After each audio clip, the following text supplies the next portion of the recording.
Hello and most welcome to Heidegger 1747.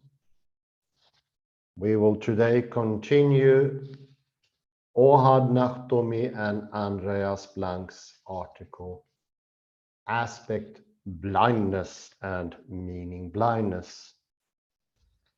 This is a continuation of 1743.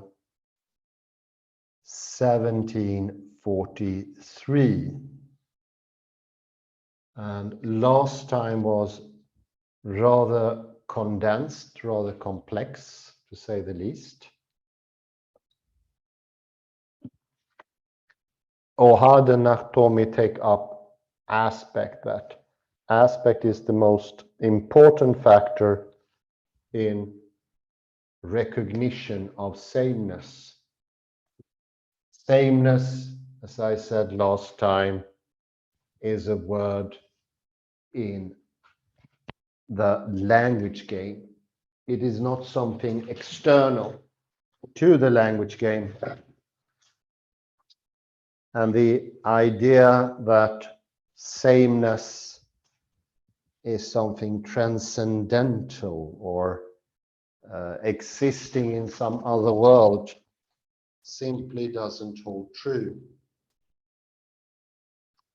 What we need to loosen up a bit is the idea that sameness is something out there in the world.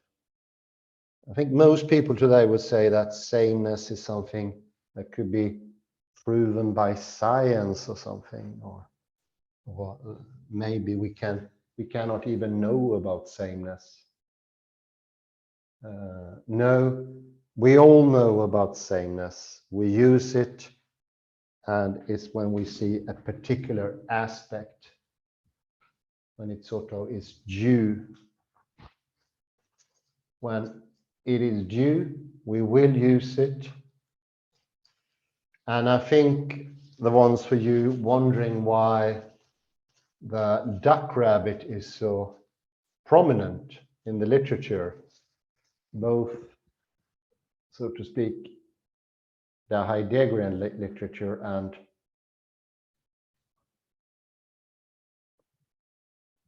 I think,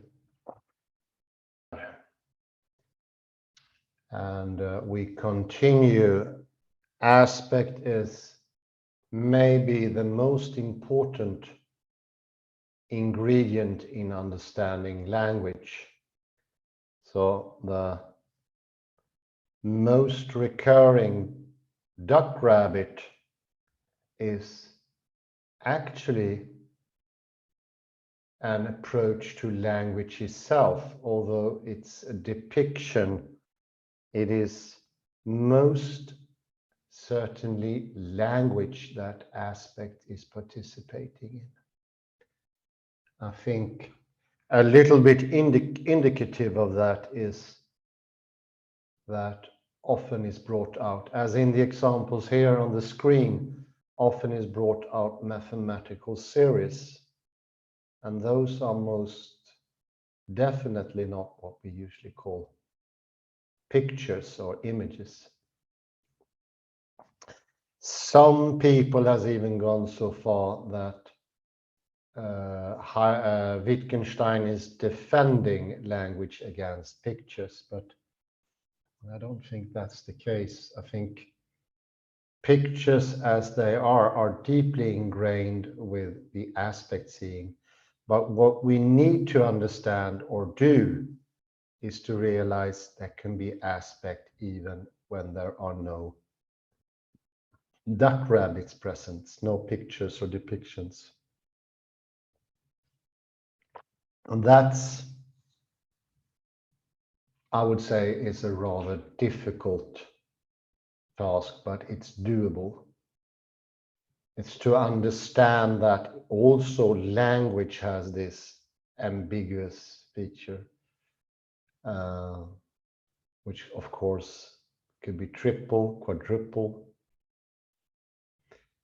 But I thought a little bit on the way here about it, and think about the mathematical series and how It is slowly building up what you perceive to be a pattern. And at one instance, you have an acute aspect. But before it becomes chronic, another number appears in the series, and you, so to speak, change your mind, or your aspect changes into another rule. Think about that. That does not include any picture whatsoever. So it's possible to expand also to language. And I think mathematics is a necessary segue there. Mathematics in the Wittgensteinian take is not complicated at all, but it helps you realize that the duck rabbit, or the ambiguity and aspect seeing, applies to things that we do not connect with seeing as language, which we usually do not connect with seeing. And there is some truth in that he defends language against picture, but it's a specific picture. It's not pictures in general. It's this underlying picture. So he means that language needs to be first before this picture, but it is this particular picture. Otherwise, from that, it would, I cannot at all agree with the idea that he attacks pictures on a general basis. Neither thinks Ohad or Johnston, Livingston, or Joachim Schulte, some is often mentioned here. None of those thinks that he's attacking pictures. I think it's actually losing the point of the specific picture.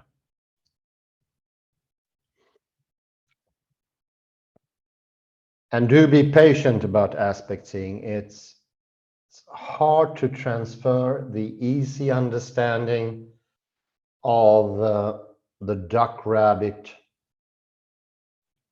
to language itself, that we often say, language, that's sounds, and that composed of sounds and intonation, vowels, consonants. But it applies especially there. And every time you hear a word, it's going to be pronounced differently. We know that as a fact. It needs to be differently pronounced in order for you to perceive it as same. Something that very aptly is on the page here. One is reminded here of Wittgenstein's remark in the Philosophical Investigations, where he notes that the usage of the word rule and that of the word same are interwoven. So rule and same. So what does that mean? Well, once you realize that there is a rule behind the series of mathematical numbers, you will also say that it's a recurring sameness. All the numbers apply to the same rule. So it is also with words. And I think the best example is a foreign language. I've been using the word panda frequently, and the meaning of panda dawned on me after frequent use. Nobody ever told me what it meant. It turned up frequently, and I slowly got a grip on it. but only the latest couple of days do I compare it with the same, almost the same Swedish word. That wasn't necessary until, but it was never necessary. I do recognize sameness in the rule of using the word panda without knowing its meaning from the beginning. And that is the most effective way of learning language. Whereas the a priori rule, grammatical rules, is a very tiresome, often cumbersome, doesn't give much yield way of doing things.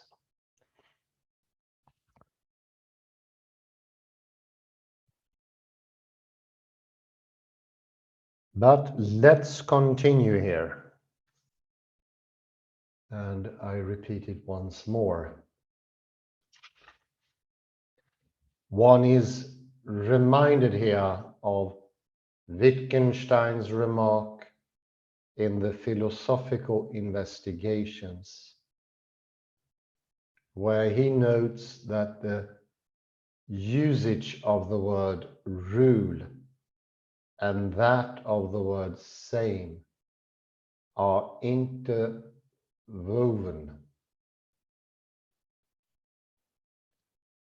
In fact, the same remark is already found in the 1944 manuscript.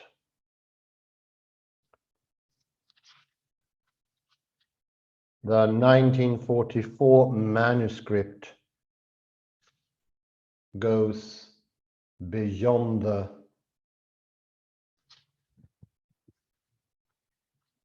philosophical investigations in placing the remark in the context of discussing the capacities required for following rules.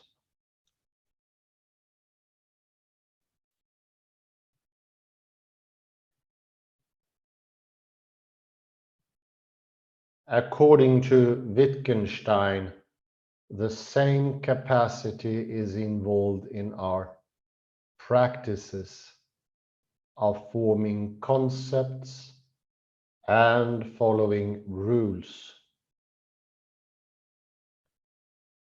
A capacity of seeing similarity or sameness in different things.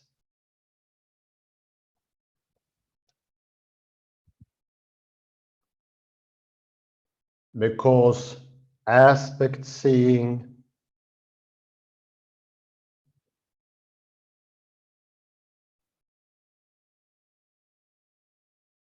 involves not only different ways in which parts of an object are organized, but also seeing different ways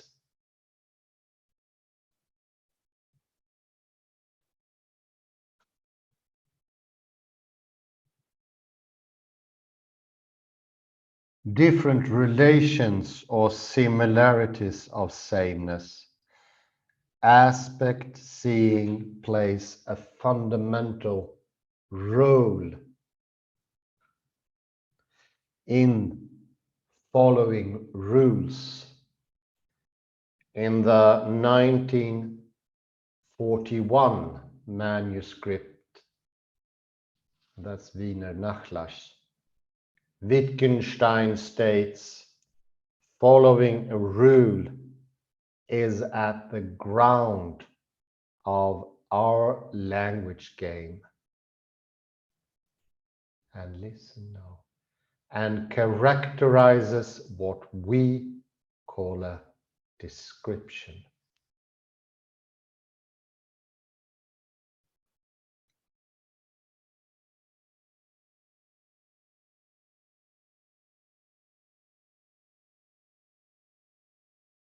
If aspect seeing is required for following rules and hence for using language.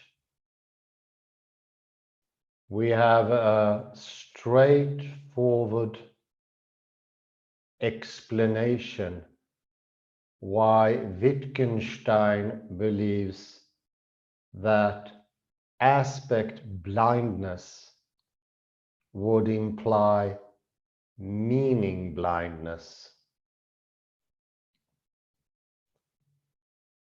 An inability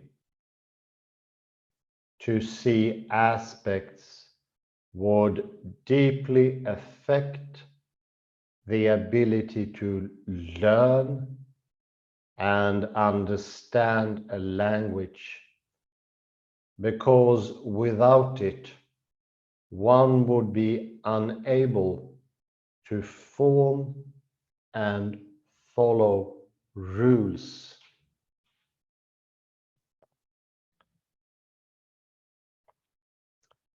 For this reason,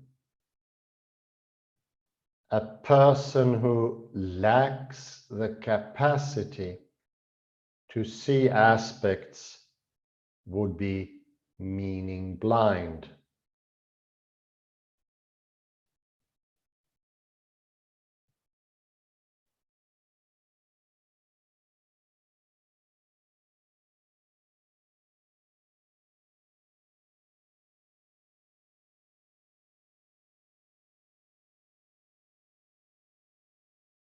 This might well be the reason that in Wittgenstein's notes from the late 1940s, the notions of aspect blindness and meaning blindness are so closely connected.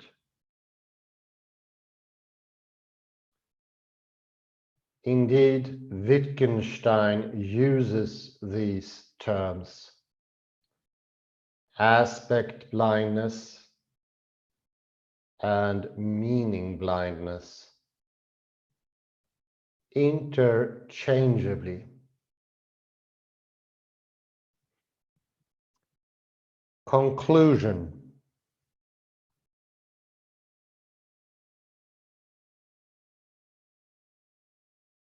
As we have seen in Wittgenstein's late thought aspect, blindness and meaning blindness are closely related.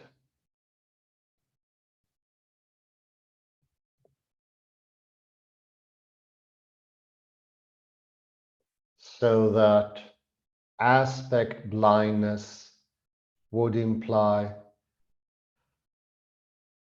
a rather severe case of meaning blindness,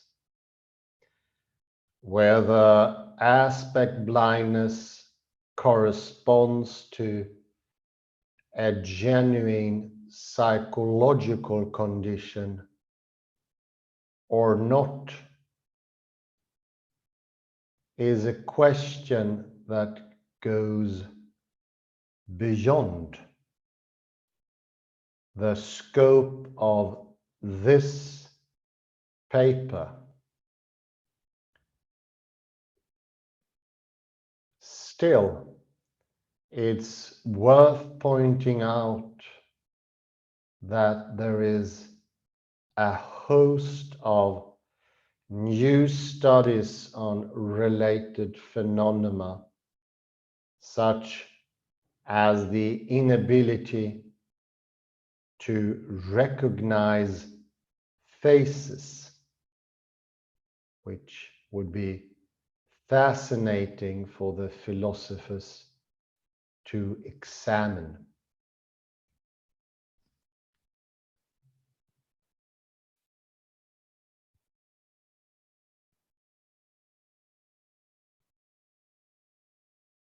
It is all the more fascinating that such a phenomenon is related to the capacity of language acquisition and lack thereof.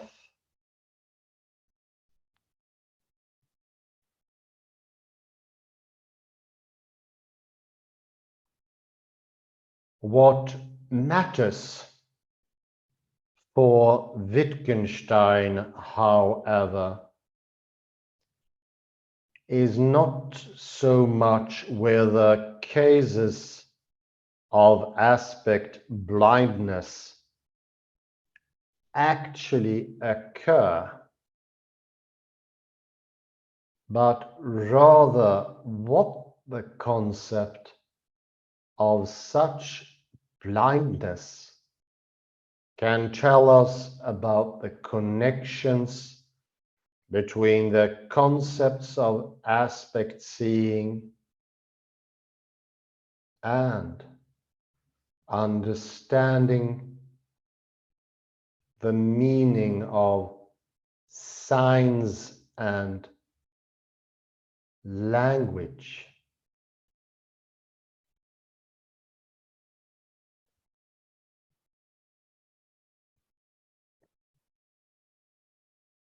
In the picture, we have drawn the role aspect perception plays in language acquisition, concept formation, and its practice, rule following, is rather important.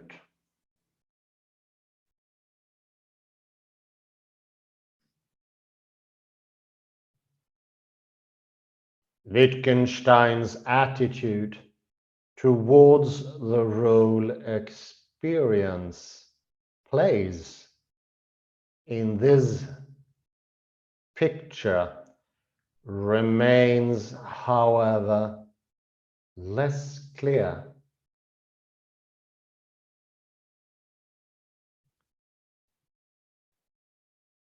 As the passages from MS 115 clearly show, that is the Wiener Nachschluss, from about 1933.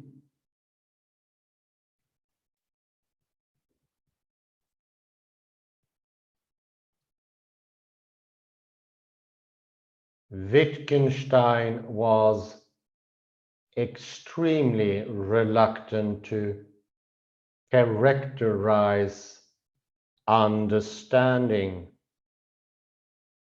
and meaning in terms of any particular experiences that accompany the use of signs.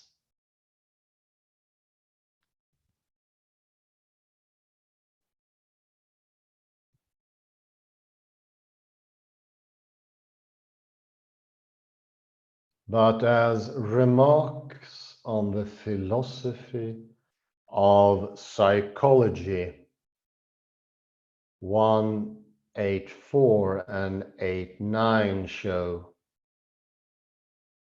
Wittgenstein was also intrigued by the role experience plays in our linguistic practices.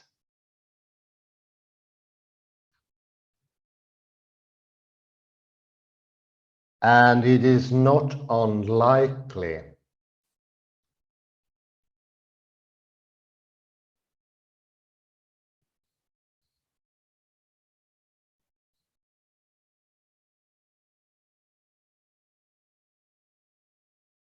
that he was examining this rule through the notion of aspect seeing and aspect blindness.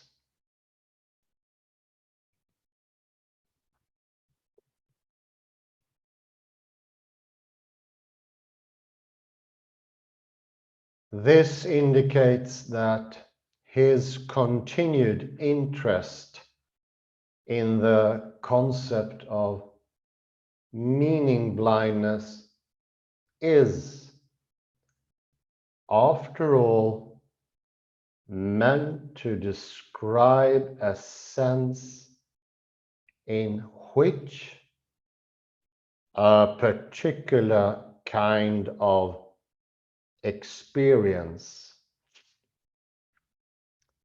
that akin to aspect perception, continues to play a role in our linguistic practices.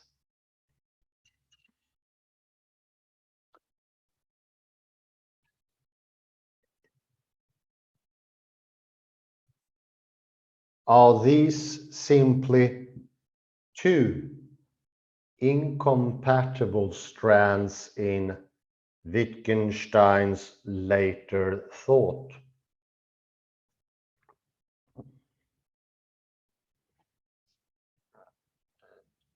Not necessarily.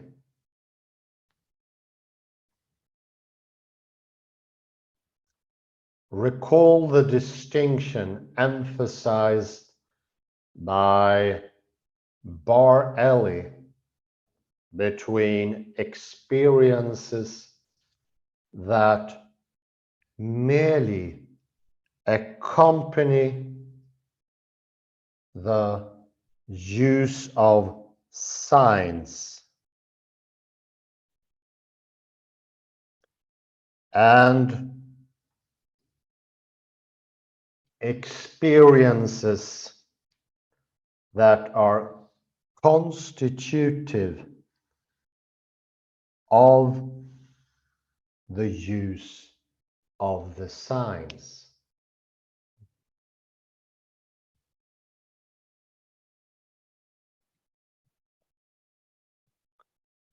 The former kind of experiences is clearly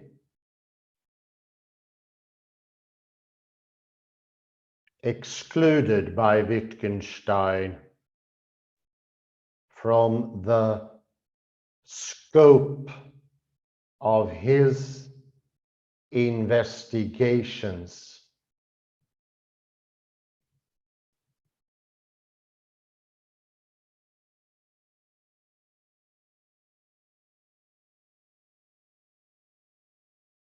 It belongs to what he regards as psychological investigation, the kind of investigation that he sets his own investigations apart from again and again.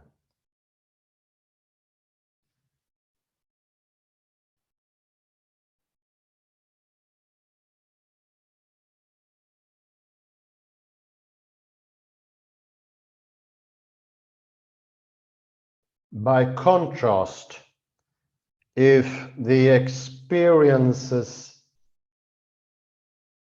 of aspect perception relevant for concept formation and rule following are understood as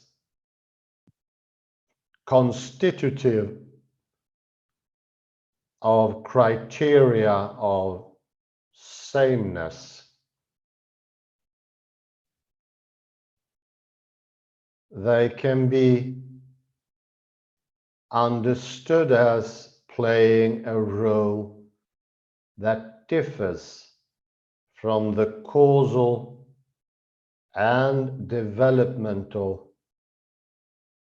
perspective on experiences typical of psychology.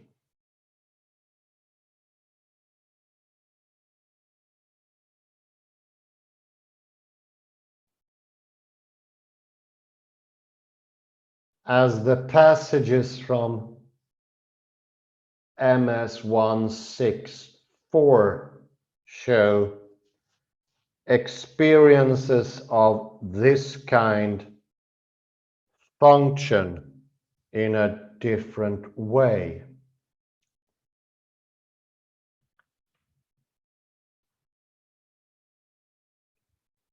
How the law in a given segment of series is seen is a kind of experience akin to aspect perception. But then the law that is seen is not treated as a fact of experience,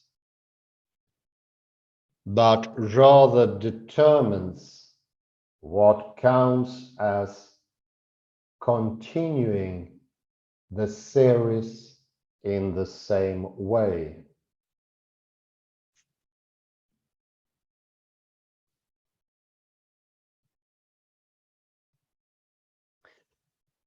Emphasizing this function of experience in following rules and thereby in forming concepts may be compatible with Wittgenstein's insistence that his method is not a psychological method. If so, our exploration of the connection between meaning blindness and aspect blindness may indicate a sense in which the concept of experience has a more significant presence in Wittgenstein's later philosophy than is often realized. Ohad Nachtomy of Bar Ilan University and Andreas Blank of the University of Paderborn. And here, starting with the latest phrase, I do feel that as well, and we will in the next or the next paper read of Horwich, and he is on a similar understanding that aspect blindness is absolutely important. Maybe the most important feature of them all. And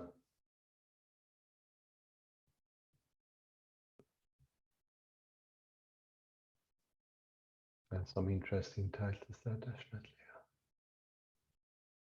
Mulholia.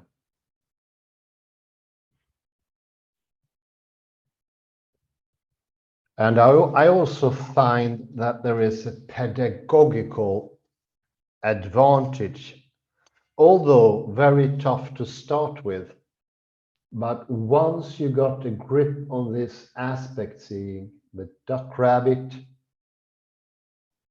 you will have a segue into understanding the underlying picture.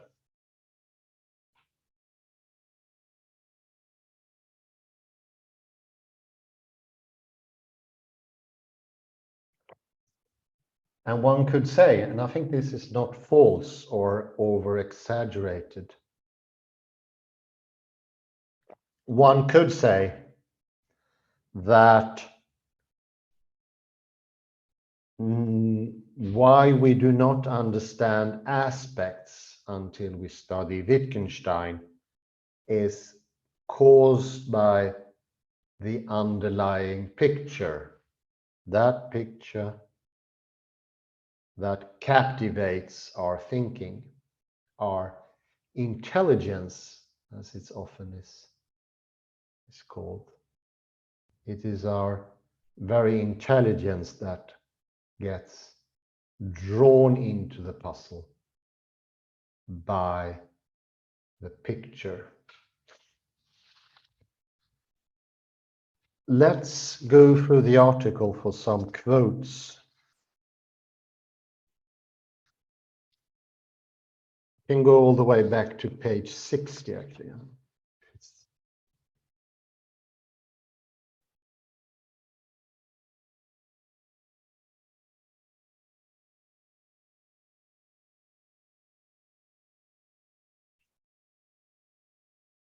And here in the second sentence, we have a little hint. If what one experiences in hearing a word plays no role in a language game, no experience relevant for understanding meaning can be missing. And this is a rather convoluted sentence, so let me now, with the extended knowledge of aspect seeing that we got and I got,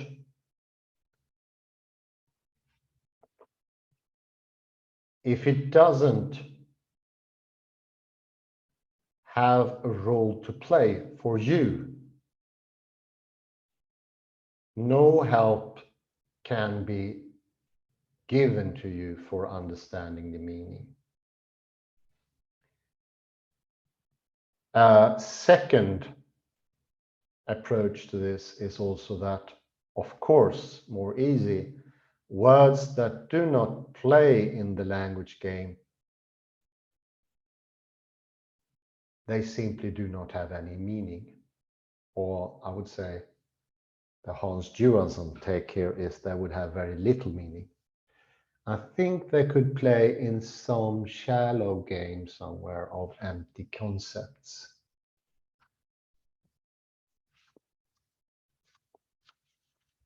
And this is later expanded into the meaning blind person or the aspect blind person, and there is no use telling her how to experience a certain word or how to see the duck rabbit if she has no ability to see the other figure. No amount of help can do anything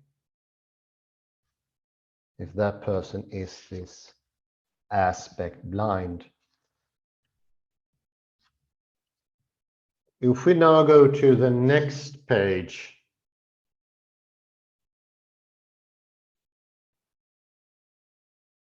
here is a very emotional hint, which is very good as a pointer.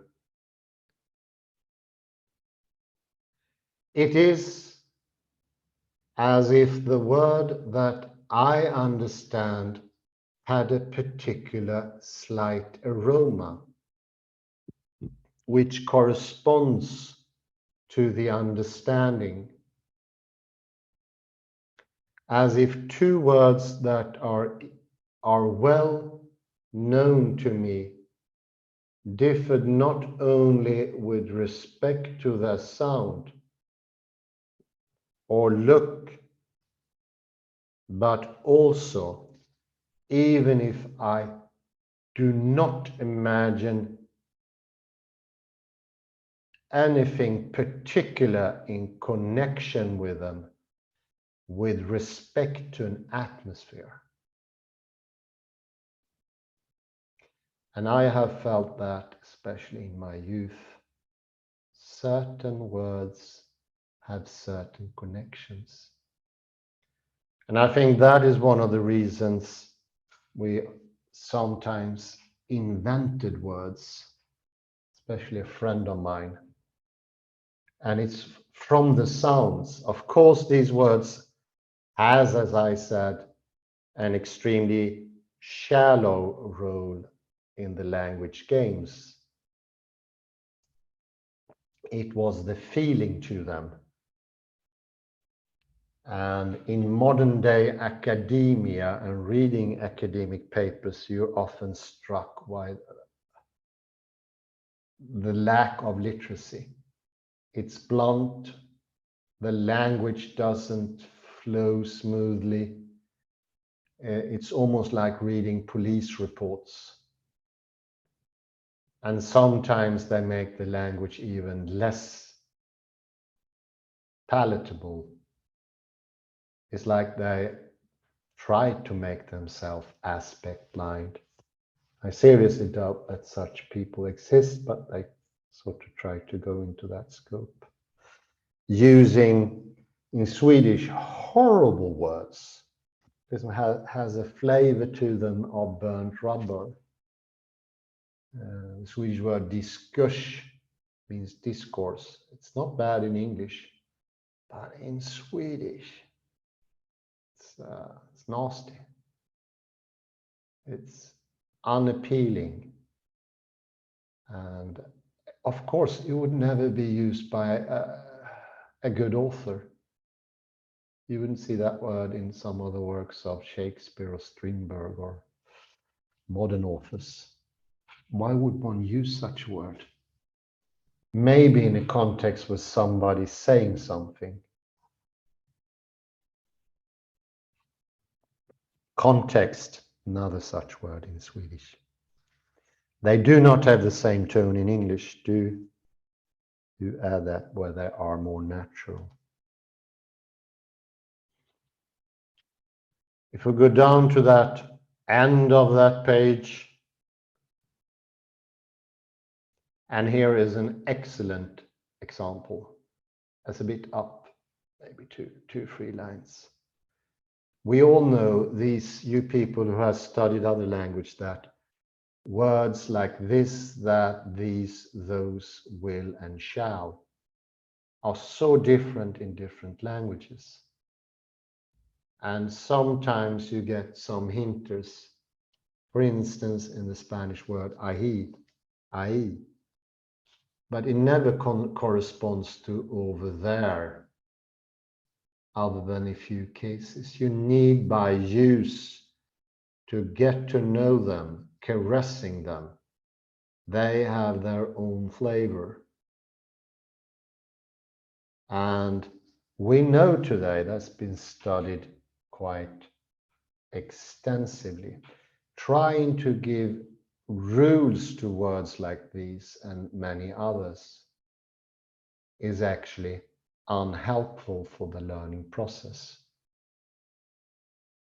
It stops you from wanting to feel them, to learn to enter into them, to make them a part of you, the observer of your doings, they stop you from entering into the game, you can say, like the Baal, Moloch Baal or Balak, God stops you from entering into the language game of Christianity. Or as an example, there is a stoppage of morality in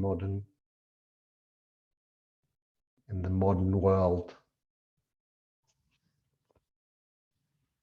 People don't have patience or they don't see a point in entering into the difficult game of morality.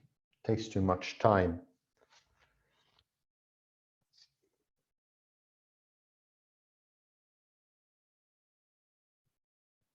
Next page, page 62. A manuscript from 1947 supports this reading, where Wittgenstein suggests that experiencing meaning and, listen now, seeing aspects are similar.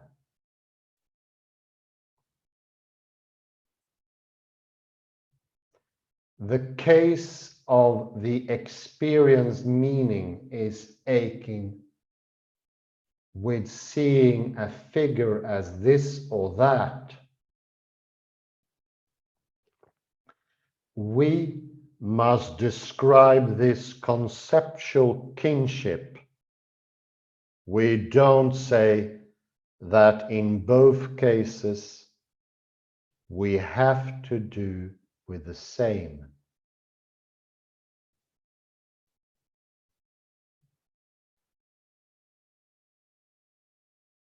It's not identical, but they have a family resemblance.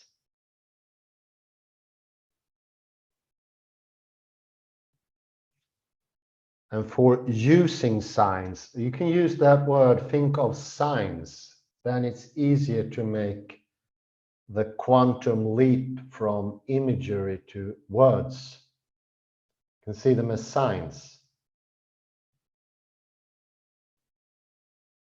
Not in the Saussurean sense, but as signs, like the arrow.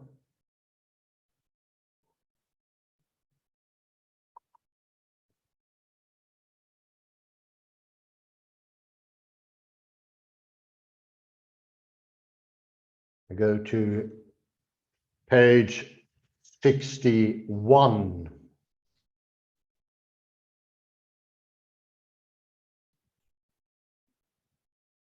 There's an important hint 20 lines down in the first paragraph. We are not normally seeing a picture of a person as a picture slash person, but as a person. Wittgenstein's distinction between the acute and the chronic phases of aspect seeing, a distinction that sheds some light on the scope of aspect seeing as well, is often overlooked. You can compare that to once you're starting to know a person's face. In the beginning, it could happen you will not recognize her directly. But in the end, you can recognize her only with a slightest indication. You will not need anything in the end for recognition to be possible.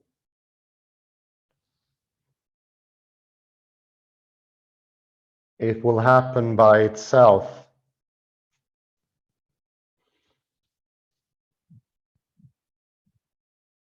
So we will go from the acute to the chronic phases. And in this developmental process,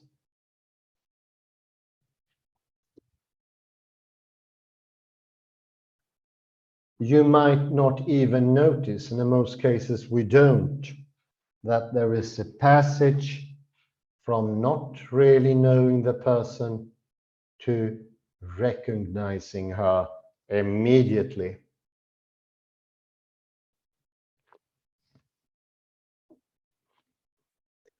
This is also a very good hint on that aspect seeing is in language as well.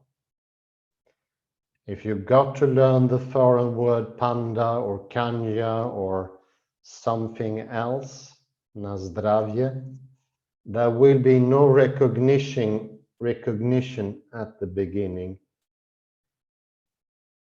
That would be first time you hear it, you will have an acute face, and it's of course connected to a lot of uncertainties. Then you will be surer and surer it will become more real to you. You will see the word, you will get the word as an object. What does that mean? It means that the rule is being the object. The rules of the word is being the object. And at the end, you will have its, let's call it existence,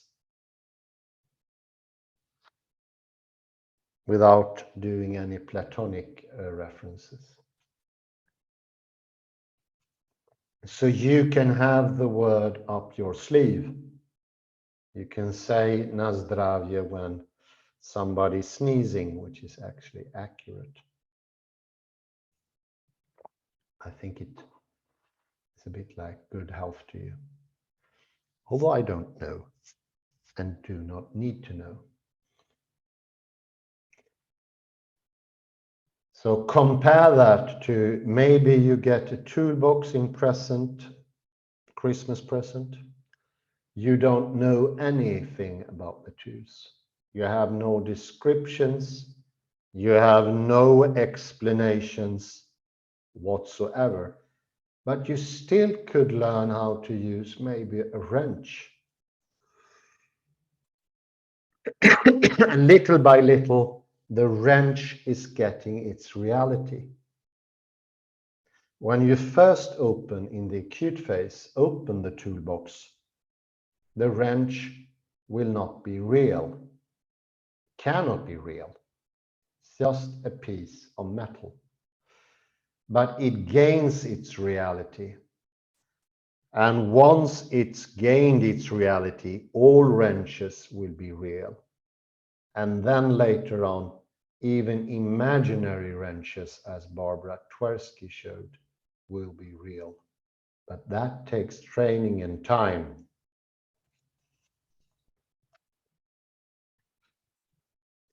And we seldom train enough in order to get abstract objects, if you like. Doesn't happen in the educational system. It needs massive repetition.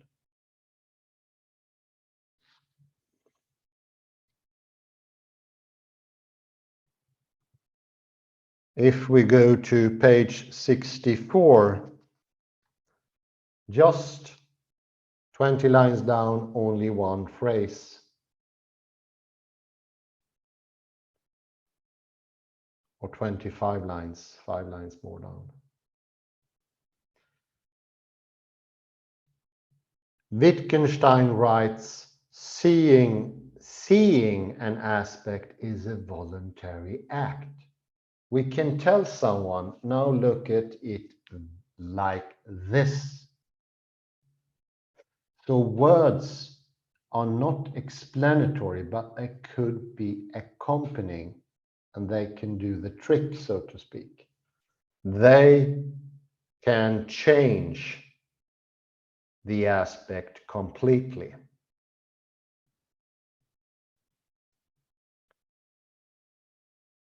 The point is that we can attempt to change the way in which one sees the duck rabbit or hears a certain musical theme at will. There is a will to it, a will aspect. Not in all words, but there is in some. So you see now how incredibly important aspect is for, as in the previous lecture, the book of Revelation, it makes the whole difference between Baal or Balak or God. Your will, if it's not there, if you're not active, it will be Baal or Balak. Otherwise, it will be in the region of God. Participate. If you participate, the word God will mean. Otherwise, less. On page 65.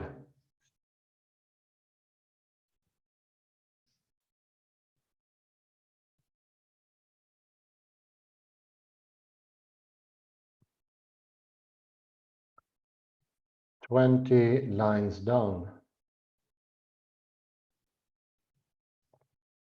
It's speaking about the dual aspect pictures, the ambigram of the duck rabbit and other things.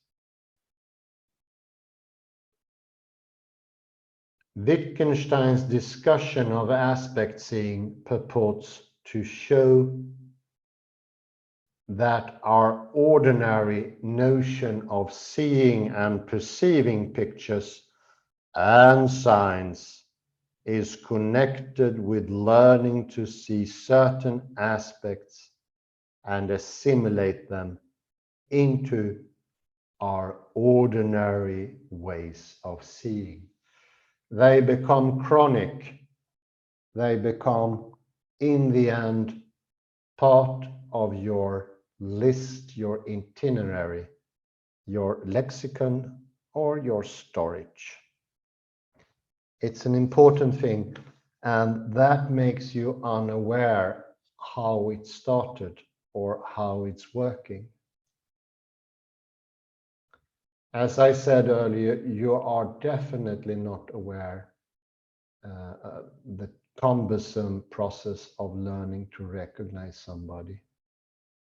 It takes weeks, maybe months.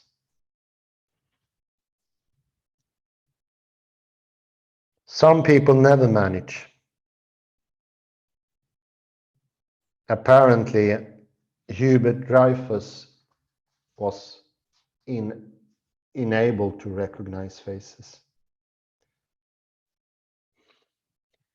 Page 66.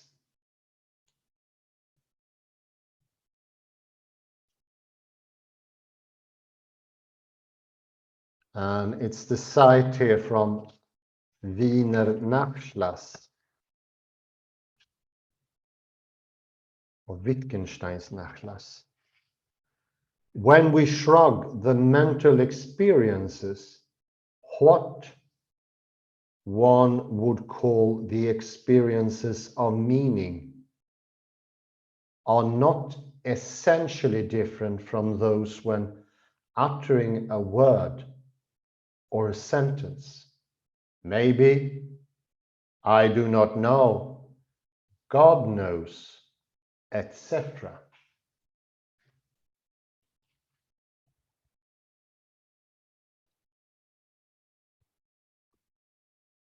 That's the move from no meaning to meaning.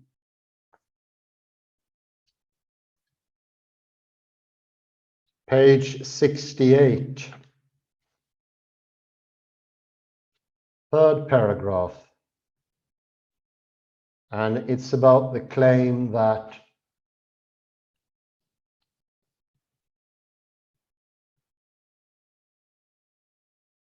aspects decide. It's the dominant conceptual aspect. Let us illustrate this claim. When we see an aspect, we are seeing something as something else, but that could be the same.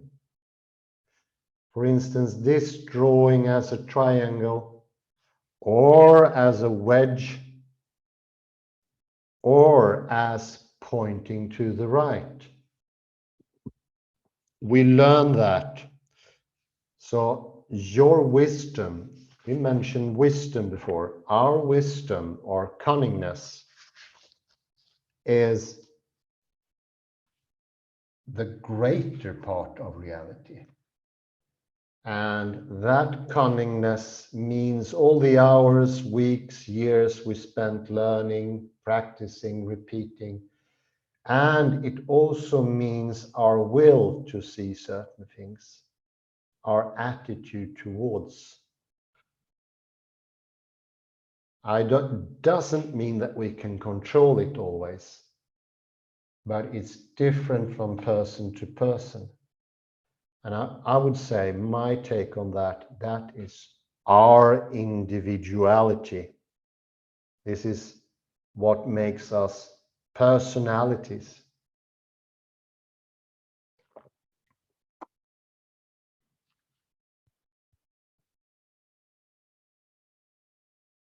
And if you go to page 70, I won't read it, but here we're starting to repeat the idea of how an aspect comes about.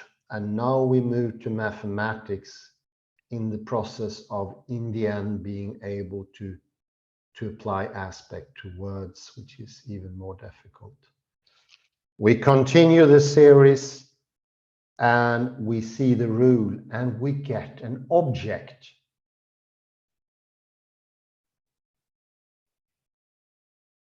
And it's an acute phase. We don't get the object directly. It's a slope phase. And do not think of that as the fog disappearing and you see the object behind the fog. That would lead you to Platonism. No, you need to be able to see that it's actually forming, coming into existence slowly.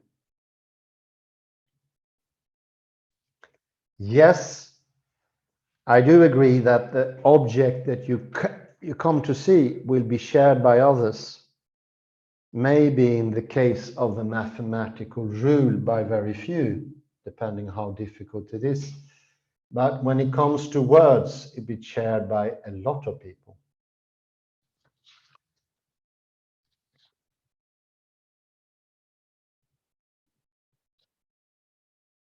And if we go further into the pages and come into where we are,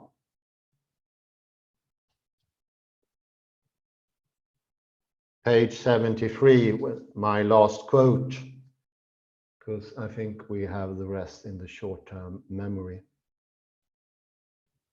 According to Wittgenstein, the same capacity is involved in our practices of forming concepts and following rules, a capacity of seeing similarity or sameness in different things, or creating sameness that is possible to be shared because we act in the similar ways. It all comes down to how we act.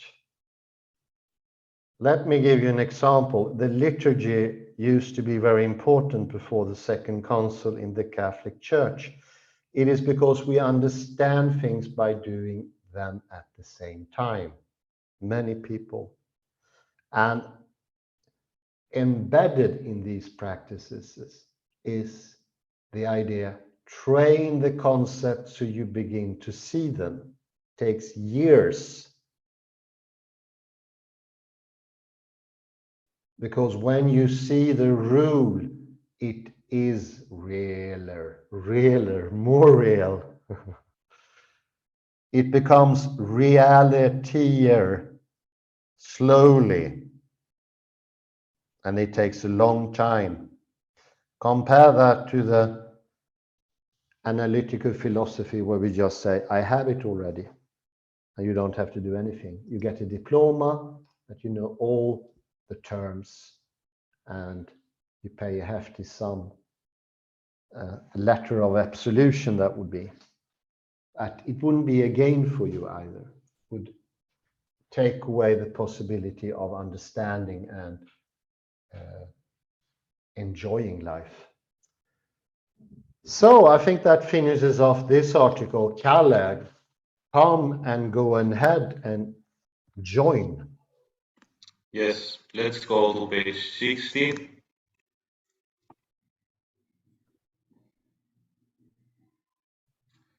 And here I have the same phrase you commented on. If one experiences in hearing a word, plays no role in a language game, no experience relevant for understanding meaning can be missing. So, in this phrase, Wittgenstein is saying that experience is irrelevant to understand the meaning of a word.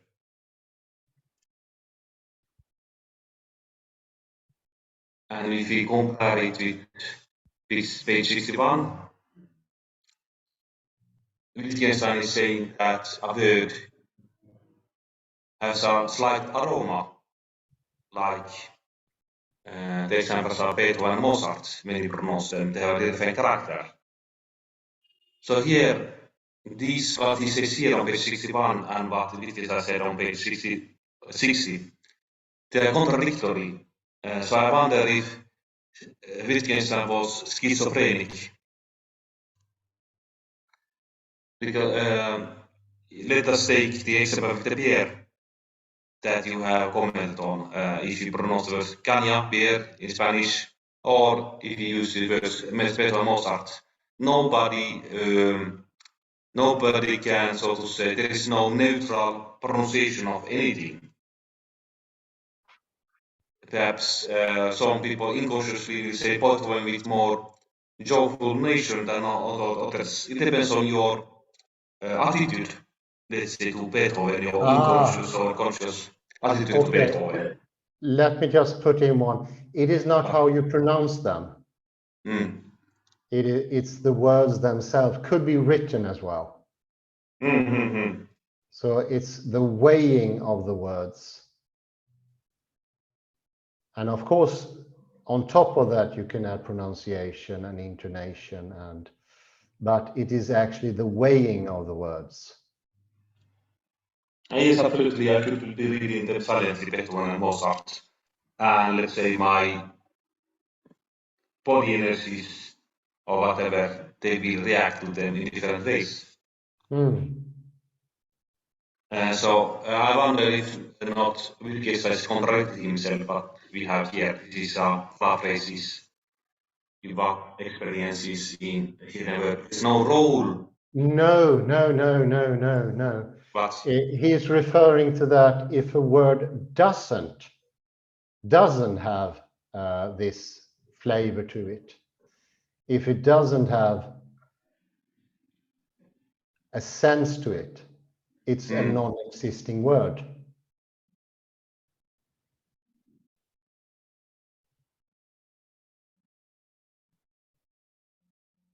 And there is also a second meaning possible for that.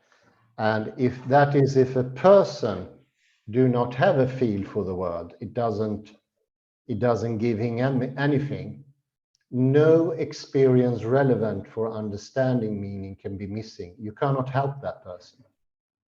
Okay. I read it a little bit in a sloppy way.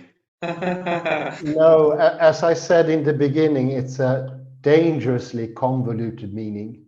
It's a dangerous. Okay. I was so I apologize to Wittgenstein's spirit that I called him schizophrenic. I missed that. Okay. Because I was saying that he was contradicting, as I understood the phrase with his paragraph. No. But it's a heavily convoluted meaning. I do. He's usually very clear when he writes, but that certain meaning, that was, oh my God. Okay, let me now go to page 17, the PDF version. Let me see page 17. It's page 72 in the paper.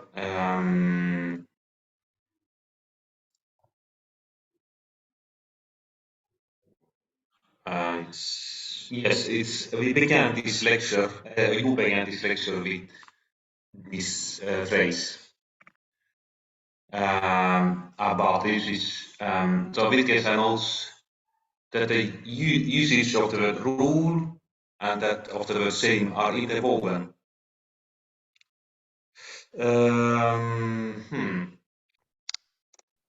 I would add that they are not exactly the same. They have a relation. They are tangled. I think in another article he used the phrase that they are tangled.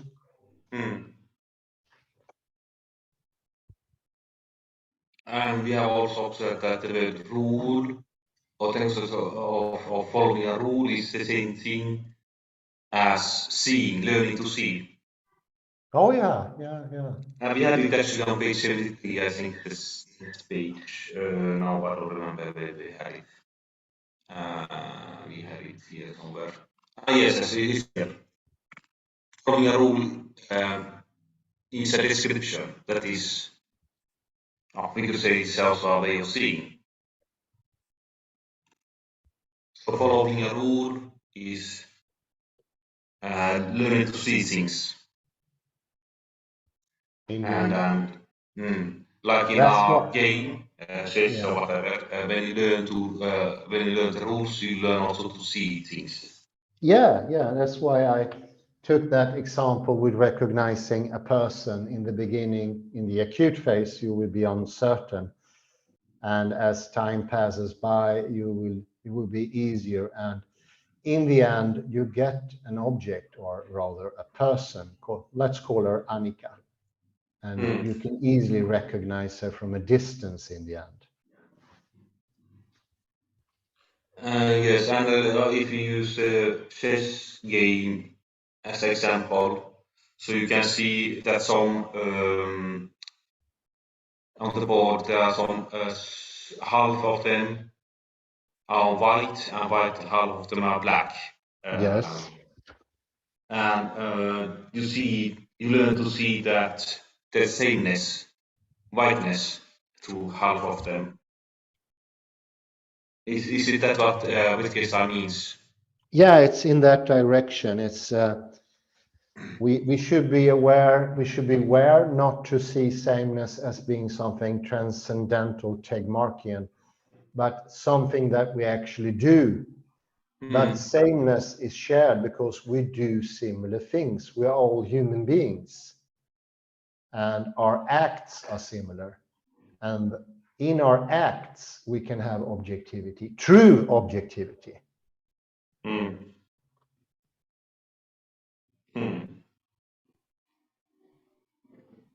Which we could, for instance, we couldn't have that with an alien from Mars or Alpha Centauri, because our life worlds are too different.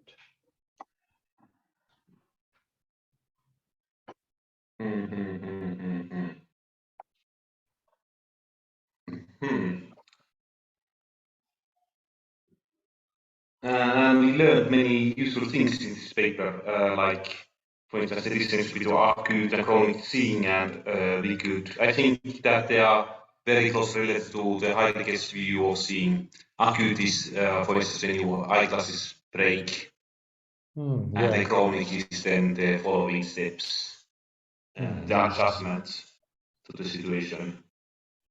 So acute could be like beforehand and the quick. It depends on the situation, of course. But there is some. It's important also to see that there is no. It's a scale. So acute is scaling up to become chronic. So you won't say, "Oh, me seeing Annika is chronic now." No, it will never happen, and it doesn't happen in quantum physics either. So, and the very idea of black and white and 1 and 0 and yes and no and false and true gets a little bit deconstructed here. You see, it's about shades, and shades doesn't mean that we don't have truth. Actually, we get truth this way.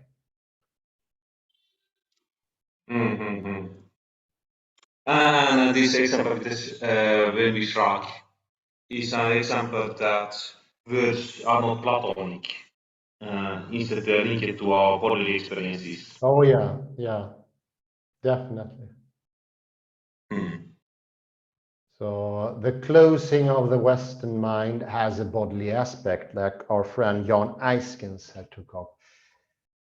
He actually, this is crazy. He has photos been taken the last 30, 40 years in a progressing year by year, and our bodies are changing. So he specialized in taking photos of legs or finding photos of legs on the internet. They are changing form completely because our attitude and our posture, which is the same thing, is changing. One could say we are becoming more passive in our movements, passive in the sense that we do not voluntarily move ourselves. We don't move by intention. We become automated or passive.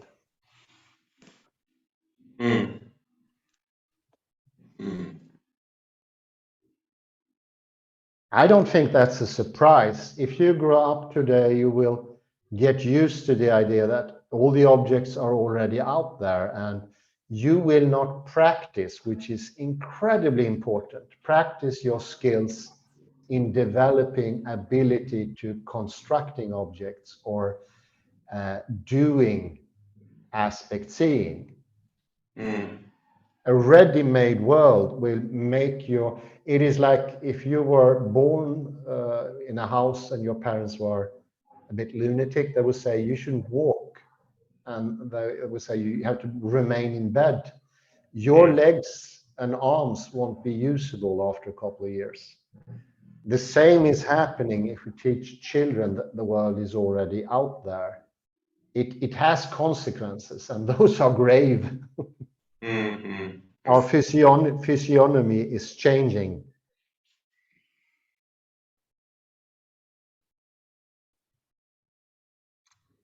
Perhaps we should end there and end with this positive phrase about Beethoven and Mozart, and try to say it with a happy voice.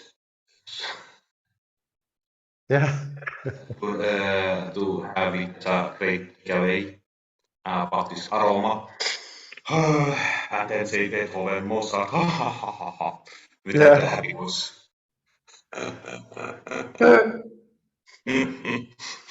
Aroma of Mozart.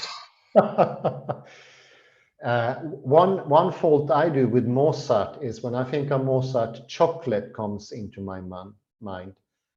But it doesn't directly have to do with Mozart as his name. It's because there is something called Mozart Kugeln, those nice ones, chocolate. Yes. Yes, indeed. But there is a sweeter tone to Mozart, and my coloring of Beethoven is slightly darker.